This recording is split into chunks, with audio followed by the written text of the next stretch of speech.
नमस्ते, मेरा नाम सिद्धांत है और मैं और मेरे साथी प्रशांत इस समय हल्द्वानी के बनभूलपुरा में है।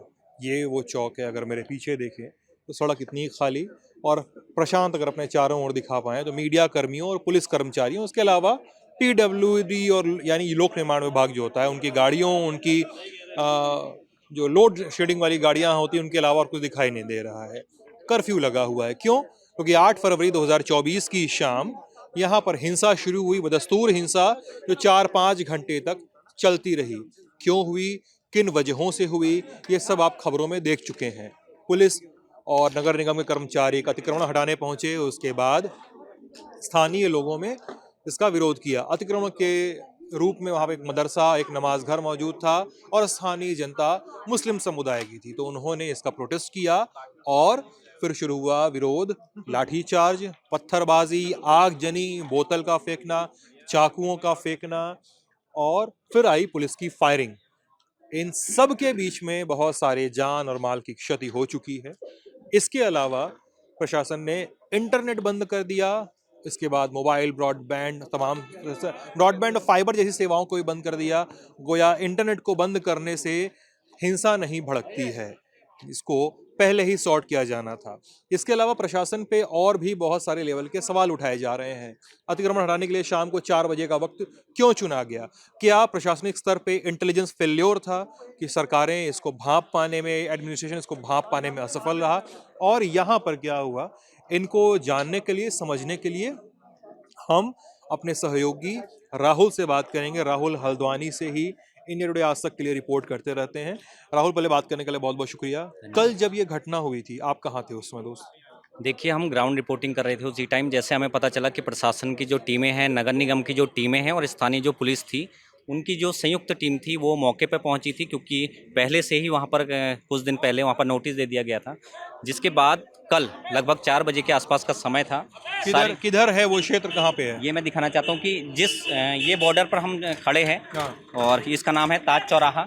ताज चौराहे के पास हम हैं और यहाँ से ये जो लोकेशन है हमारे इधर क्षेत्र, लेफ्ट साइड का है। पूरी लेफ्ट जो अगर दिखाना चाहेंगे तो ये पूरा लेफ्ट का जो क्षेत्र है, यहाँ से हम थोड़ा सा तस्वीरों के माध्यम से दिखाते हैं आ जा कि ये जो है पूरा क्षेत्र, यहाँ से आगे चल के बनबुलपुरा थाना है। अगर थोड़ा सा दूरी पर अगर हम देखेंगे तो बनबुलपुरा थाना है।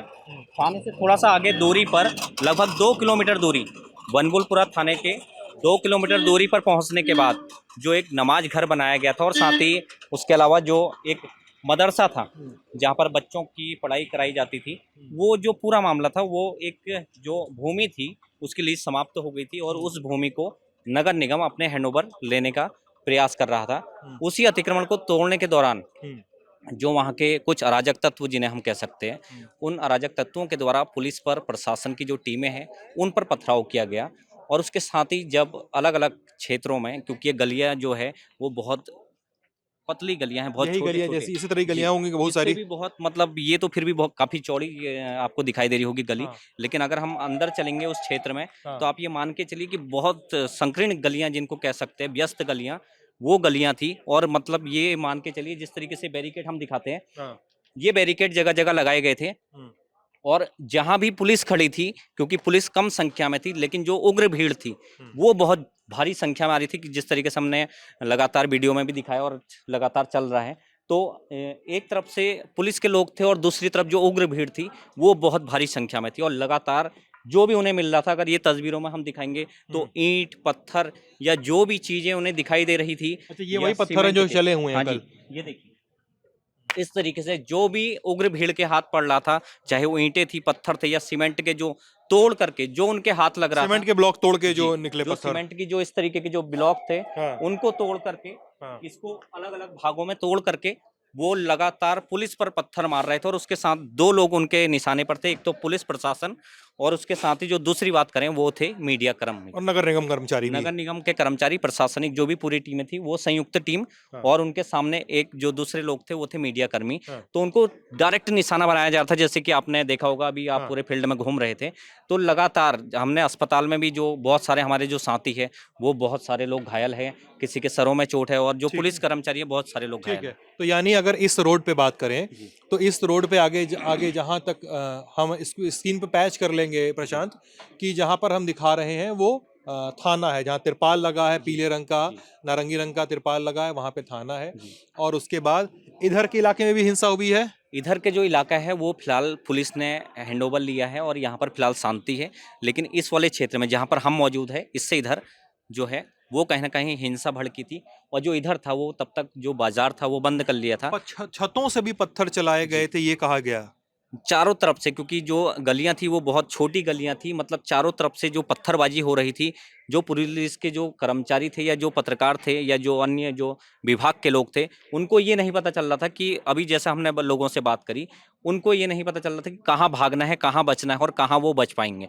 बस ये था कि लोग कह रहे कि भगवान का ये सिर्फ आशीर्वाद था या ऊपर वाले का रहम था, जो लोग वहाँ से जिंदा वापस आए। उन लोगों को हमें खुद नहीं पता था कि हम शायद लौट पाएंगे या क्या होगा, क्योंकि लगातार पत्थर चल रहे थे और कहाँ से चल रहे थे हम बता एक नहीं बात सकते। बताइए, प्रशासन यहाँ पे था, इतनी ज़्यादा मात्रा में पत्थरबाजी हुई, इतनी ज़्यादा मात्रा में हिंसा हुई, पुलिस ने भी फायरिंग की। क्या इस घटना को प्रशासन बचा सकता था? एक पत्रकार के तौर पे हमको समझना चाहिए कि जब भी पुलिस कोई एक्शन लेती है तो उसके पहले एक इंटेलिजेंस असेसमेंट करती है। एलआईयू की टीमें देखती हैं कि वहाँ पे क्या हो सकता है, किस तरह की प्लानिंग, किस तरह के प्रोवोकेशन हो सकते हैं। क्या लंबे समय से इस तरह का प्रोवोकेशन चला आ रहा था कि इस वजह से यहाँ के लोग भड़के और उन्होंने इस तरह की कार्रवाई को अंजाम दिया? क्या प्रशासनिक चूक हुई? क्या समझ में आ रहा है अभी तक? देखिए, अगर मैं हल्द्वानी की थोड़ा सा बात करता हूँ तो अभी कुछ पिछले लंबे समय से जो सरकारी भूमि है उनको लगातार नगर निगम और जो प्रशासन है वो अपने कब्जे में ले रहा है, जो सरकारी भूमियाँ हैं। और कहीं ना कहीं जो सरकार जो कब्जे है उनको छुड़ाकर अपने हैंडओवर ले रहा है। और उसके अलावा साथ ही साथ सड़क जो है वो चौड़ीकरण का काम चल रहा है, तो उसमें जो भी सब चीज़ें आ रही है उन्हें हटाया जा रहा है या उन्हें दूसरी जगह शिफ्ट किया जा रहा है। तो इसी को लेकर के यहाँ पर भी काम चल रहा था और फिलहाल कुछ दिन पहले नोटिस दे चुके थे। लेकिन उसके बाद में अगर बात करूँ, जैसा आपने बताया कि क्या जो एलआईयू थी या जो जांच एजेंसियां थी उनको ये सब भनकती नहीं थी, ये सारी चीज़ें हालांकि लगातार प्रशासन और पुलिस की पूरी टीमें वहाँ मौजूद थी, लेकिन ये नहीं पता था कि इस तरीके से जो भीड़ है वो उग्र हो ये उनको जाएगी। पता नहीं लग पाया जी, ये। कुछ लोग ऐसे थे जो कि शैतान जिन्हें कह सकते हैं, जो उग्र लोग थे, जो अराजक तत्व जिन्हें कह सकते हैं, उनके द्वारा माहौल को खराब किया गया। हालांकि जो पूरे क्षेत्र में कई लोग ऐसे भी, अगर मैं आपको एक छोटी सी बात और बताऊं, कई लोगों ने पुलिस कर्मचारियों को अपने घरों में पनाह दी और कई लोगों को बचाया। इसी इलाके के वो जी, लोग। इसी इलाके के जो लोग थे उन कई लोगों को बचाया लोगों ने। और जो अराजक तत्व थे, जो अराजक तत्व थे उनके द्वारा ये जो हिंसा को भड़काया गया, पत्थरबाजी की गई और लगातार, चाहे वो मीडिया कर्मचारी थे, पुलिस कर्मचारी थे, उन पर पथराव लगातार किया गया। लेकिन पुलिस और प्रशासन का ये था कि जो अपनी जमीन है उसे खाली कराया जाए, क्योंकि वो अवैध रूप से बनाया गया अच्छा, था। एक चीज़ समझ गया आपकी कि प्रशासन को पता था लेकिन जी, इतना नहीं पता था कि इतना इस नहीं स्केल पता में था पता कि चल ऐसा हो जाएगा। सकता है। अब मैं यहाँ पर एक चीज़ समझना चाह रहा हूँ कि जब इतना सब हो गया, मैं लोगों से भी मिला, लोगों ने भी अस्पताल में भी लोगों से मिला, उन्होंने भी ये कहा कि ठीक है हिंसा हुई, लेकिन हमने इस तरह से देखा कि वहाँ पे वही लोग मारने वाले भी थे, उनमें से कई सारे लोग हमें जी, बचाने वाले भी थे। तो यानी कि एक समुदाय को यहाँ पे निशाने पे नहीं लिया जा जी, सकता है, नहीं, क्योंकि पूरा समुदाय इसमें शामिल नहीं दिखाई देता है, बिल्कुल, ठीक है? बिल्कुल। उसमें कुछ लोग होंगे, कुछ लोग अराजक तत्व होंगे। इसमें पुलिस की कार्रवाई पे भी सवाल उठाए जा रहे जी, हैं। मैं ये जानना चाह रहा हूँ अभी कि पुलिस का एक्शन अभी किस हाल में है? क्योंकि हर हिंसा के बाद होता है, आप पत्रकार हैं, मैं भी पत्रकार हूँ, जी, हम लोग देखते होंगे, पुलिस का पहला एक्शन होता है कि सूचना तक, प्रशासन का पहला एक्शन होता है कि सूचना तक एक्सेस जी, रोकना। पत्रकारों को आप उस इलाके में जाने नहीं दे रहे हैं, जी, पत्रकार अब उसके आगे जा नहीं सकते हैं। जी, अभी मैं चाहता हूं कि प्रशांत आप उस हिस्से को पैच कर लीजिएगा यहाँ पे, जो एक दूसरे वीडियो में था कि पुलिस प्रशासन जैसे रोक रहा था हमें, जो हमने वहां से किया था। आप देख सकते हैं कि पुलिसकर्मी इन्हें बंद कराने की कोशिश कर रहे हैं कैमरा, वो चाह रहे हैं कि मीडिया पीछे चौक की तरफ मूव कर जाए, आगे की तरफ मूवमेंट ना करे, रोक रहा है, जाने नहीं दे रहा है।